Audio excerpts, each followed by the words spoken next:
Ang issue tungkol sa pagparti-parti ng manang ng magkakapatid mo galing sa mga properties ng magulang ay dapat kasi niyan maiwasan, no? Upang sa ganun ay mapagparti-parti ng maayos ang inyong mga mana.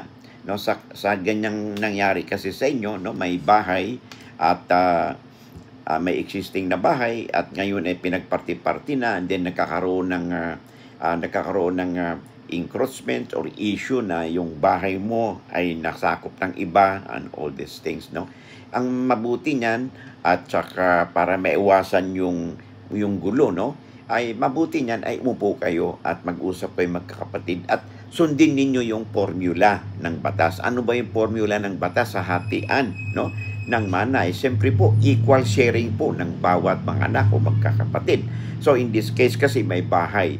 So mag-usap kayo, halimbawa kung porsyon ng bahay mo mas malaki ang nakuha kaysa kanila, dito awasin na lang yung mother, it could be compensated doon sa bawasan yung parte ng lupa o madagdagan ba. So yan dapat ng inyong pag-usapan magkakapatid. Kasi kung hindi po kayo magkakasundo tulad niya, no, ay may bangayan na nga, ay hindi po matatapos yan hanggang sa mauwi yan sa magkasakitan pa o kaya kahantong kayo sa korte. Kaya be practical. Ang gagawin ninyo, sundin ninyo yung batas. Yung bahay na yan, kung talagang it's impossible na hindi pwedeng masira yan, kung hindi kayo makakasundo, may paraan yan. So, i-subdivide din ninyo ng bahay kung sino yung dapat ang lupa, no? I-subdivide ninyo kung ilang kayo magkapatid. And din kung ano yung nakuha na parte ng may-ari ng lote, na yung bahay, ay yun ang kanya, no? Ganun din ang ibang kapatid.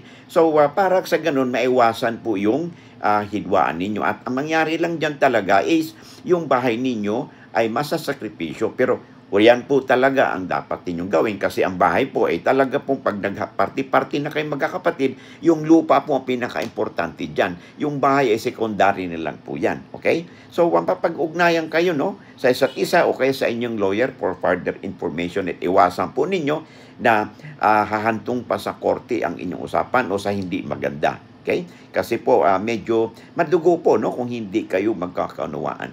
Okay? Lamang na kayo pag may alam sa batas.